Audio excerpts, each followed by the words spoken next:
Assalamualaikum warahmatullahi wabarakatuh. Salam hormat sahabatku semuanya dimanapun saudara berada. Seperti biasa yang belum subscribe channel yang paling mantap ini kawan. Ini ada berita informasi ya. Saya ambil dari detik sulsel.com dengan judul Polisi bebaskan 37 pasobis tangkapan TNI di Sidrap karena tidak ada laporan. Polda Sulawesi Selatan Sulsel telah memeriksa 40 orang diduga pelaku penipuan online atau pasobis yang ditangkap Kodam 14 Hasanuddin di Kabupaten Sidrap. Dari hasil pemeriksaan 37 orang diantaranya telah dibebaskan karena tidak ada laporan dari korban secara resmi. Kabid Humas Polda Sulawesi Selatan Kombes Didik mengatakan 37 terduga pelaku dipulangkan pada Sabtu 26 April malam. Mereka dipulangkan setelah menjalani pemeriksaan kesehatan dan pemeriksaan digital forensik. Didik memastikan terduga pelaku yang dipulangkan masih berpotensi diperiksa untuk keperluan penyelidikan. Pihaknya sudah mengamankan ratusan handphone untuk diperiksa lebih lanjut.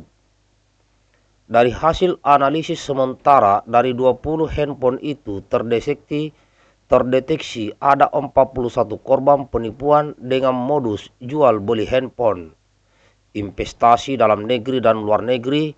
Namun dari jumlah korban itu hanya ada 3 korban yang baru melapor dan bersedia diperiksa.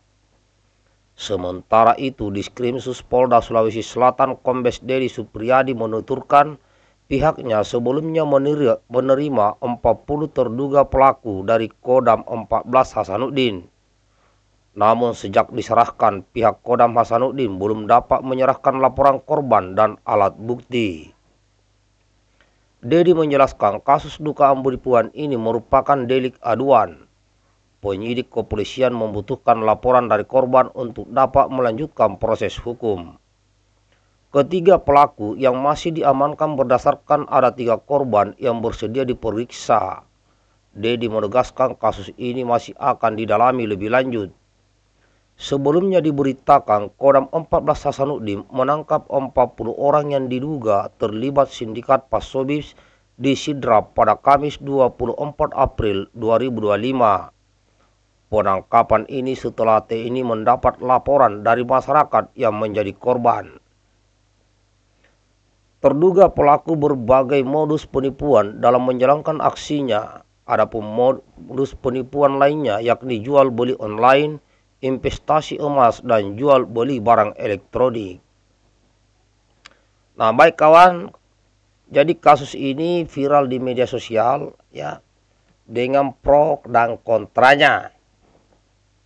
Ya, ada yang pro ya mendukung TNI karena telah menangkap 40 orang ini.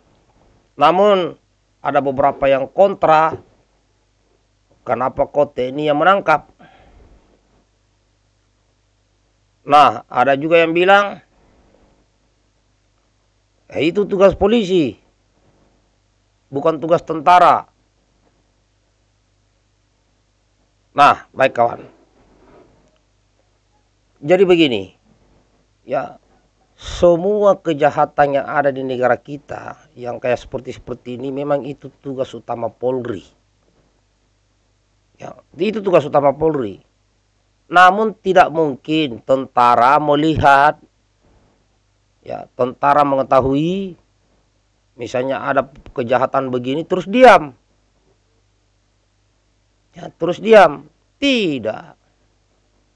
Apalagi di penipuan ini juga menyasar anggota TNI maupun keluarga TNI ya. Penipuan-penipuan ini. Jadi di sini ya, kalau ada masalah-masalah seperti ini tidak perlu mencari alasan-alasan netizen. Ya, tidak perlu memuji tentara, menjelekkan polisi. Tidak perlu juga menjelekkan polisi, memuji tentara. Ya, tidak perlu juga memuji polisi menjelekkan tentara. Tidak perlu. Ya. Karena kita semua yakin TNI Polri ini akan tetap membersihkan ya kejahatan. Cuman dalam hal untuk tindak untuk hukuman ya memang diserahkan ke polisi. Nah ini kan diserahkan ke polisi. Jadi tidak ada istilah di sini ya yang saya lihat di netizen ini. Ada juga yang mengatakan tugas Polri diambil oleh TNI. Atau ada juga yang bilang lebih baik laporan kepada TNI daripada ke polisi. Tidak begitu cara mainnya kawan. Cara mainnya yang menyelesaikan hukum ini adalah polisi.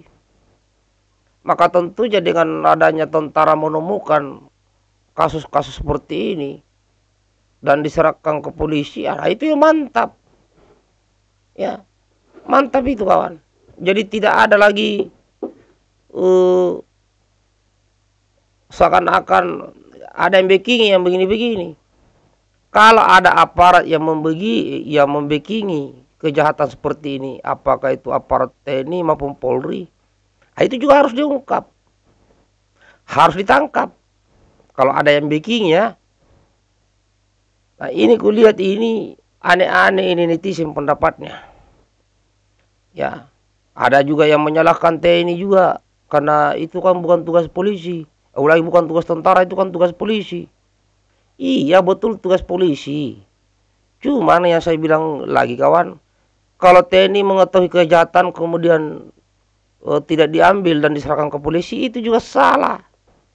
Berarti anggota TNI membiarkan kejahatan di depan mata. Ya ini bersinergi, jadi TNI Polri itu bersinergi. Kayak tadi ditangkap 40 kemudian dikembalikan 37 orang. Nah ada juga yang protes. Lah itu kan yang 40 kan pelaku kejahatan, kenapa dikembalikan 37 orang? Nah, diserba dilema. Yang jelas di dalam memberikan suatu keputusan orang itu salah atau tidak salah, nah itu kan harus beberapa barang bukti begitu kan. Yakinlah ya semua berjalan sesuai prosedur. Tapi kalau misalnya yang dilepaskan itu betul-betul salah kemudian dilepaskan, nah itu memang tanda tanya. Tapi kalau kita ini kan belum tahu. Jadi untuk netizen bersabarlah ya kan. Jangan selalu menjustis sesuatu yang belum kalian ketahui permasalahannya. Yang jelas dengan ditangkapnya pelaku kejahatan penipuan ini oleh TNI kemudian diserahkan ke Polri itu sudah sesuai prosedur. Ya kan? Nah, yang jadi masalah kuliah pro dan kontra itu 37 orang dikembalikan. Nah, itu jadi pro kontra di media sosial ini. Ya, kita harus mendorong bahwa TNI dan Polri bersinergi dalam hal apapun. Ya, saya kira dan saya yakin dengan ada TNI membantu ini yang begini-begini, saya yakin polisi pasti senang. Ya, pasti senang. Karena bisa jadi apa yang diketahui oleh TNI tapi tidak diketahui oleh Polri, ya seperti ini. Ya, kalau seandainya kalau Polri tahu duluan udah ditangkap ini, nah itu artinya di Polri juga ada keterbatasan dalam menyelusuri sebuah kejahatan.